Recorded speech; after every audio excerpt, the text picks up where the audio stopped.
নমস্কার সবাই, আশা করি যে যেখানে আছো নিশ্চয়ই খুব ভালো আছো। আমিও ভালো আছি। চা খেতে গিয়ে কি বিপদ, ঢাকা জ্যামের মতন জ্যামে পড়ে আছি অনেকক্ষণ। অনেক কষ্টে বের হলাম সেখান থেকে। ছোট ছোট কিছু ভালো লাগা তেমন কিছু নাই, শুধু চা খাওয়া উপলক্ষ। বিকেলটা অনেক সুন্দর।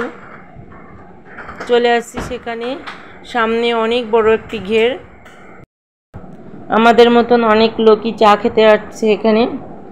চাটা যে মেলা একটা ভালো তাও বলবো না, আবার মেলা একটা যে খারাপ তাও বলবো না, মোটামুটি চলে আর কি। আমরা সবাই বসে আছি, অপেক্ষা করছি চার জন্য, কখনো চা আসে। সুন্দর একটি পরিবেশ।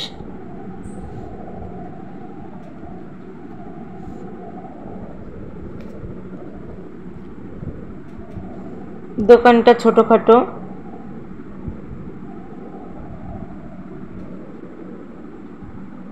এর ভিতরে আমার দীপিতা বুড়ি চলে গেছে চা আনার জন্য।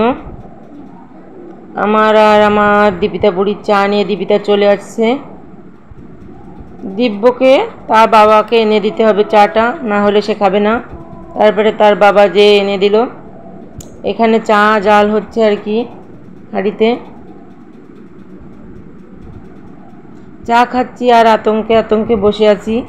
কারণটা হলো পিছনের জলে অনেক সাপ সাঁতার কাটছে।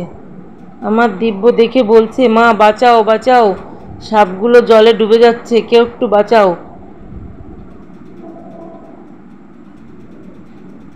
তারপরে তাকে বুঝালাম না, ওরা সাঁতার কাটছে।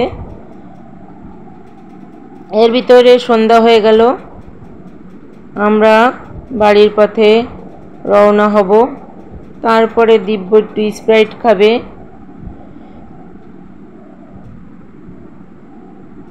স্প্রাইটটা খেয়ে নিল।